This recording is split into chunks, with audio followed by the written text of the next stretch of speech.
আসসালামু আলাইকুম। দীর্ঘদিন যাবৎ যারা একশিরা ও হানিয়া রোগ নিয়ে ভুগছেন, নানা রকম চিকিৎসা করার পরেও আপনাদের একশিরা ও হানিয়া রোগটি দূর করতে পারছেন না, ভালো করতে পারছেন না, তো তাদের জন্যই আজকের এই ভিডিওটি। তো আমার স্ক্রিনের সামনে আপনারা যে গাছটিকে দেখতে পাচ্ছেন, এই যে গাছটিকে দেখতে পাচ্ছেন, এই গাছটির নাম হচ্ছে বনমরিচ গাছ। এই গাছটির নাম হচ্ছে বনমরিচ গাছ।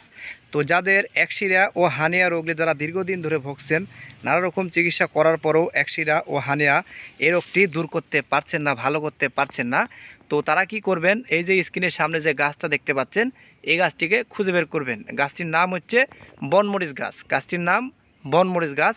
তো গাছটি ভালোভাবে দেখে চিনে তারপরে কিন্তু ব্যবহার করবেন। যাদের একশিরা ও হানিয়া রোগ হয়েছে তারা সর্বপ্রথম এই বনমরিচ গাছটিকে খুঁজে বের করবেন। খুঁজে বের করার পর এই গাছটি থেকে আপনারা কিছু পরিমাণ পাতা সংগ্রহ করে নিয়ে বাসায় চলে আসবেন। এসে পাতাগুলোকে ভালোভাবে ধুয়ে পরিষ্কার করে নেবেন।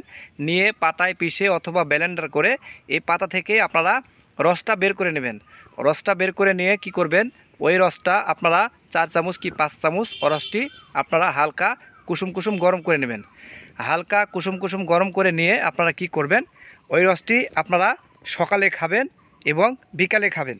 দিনে যদি আপনারা দিনে দুইবার যদি আপনারা সঠিকভাবে ব্যবহার করতে পারেন, এই বনমরিচ গাছের পাতার রস খেতে পারেন, তাহলে আল্লাহ পাকের রহমতে আপনাদের একশিরা ও হানিয়া রোগটি আজীবনের জন্য দূর হয়ে যাবে এবং ভালো হয়ে যাবে।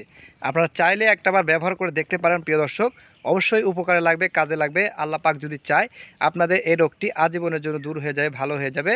আল্লাহর উপর ভরসা করবেন, গাছের উপরে বিশ্বাস করবেন, করে আপনারা এই পাতাটা সেবন করবেন।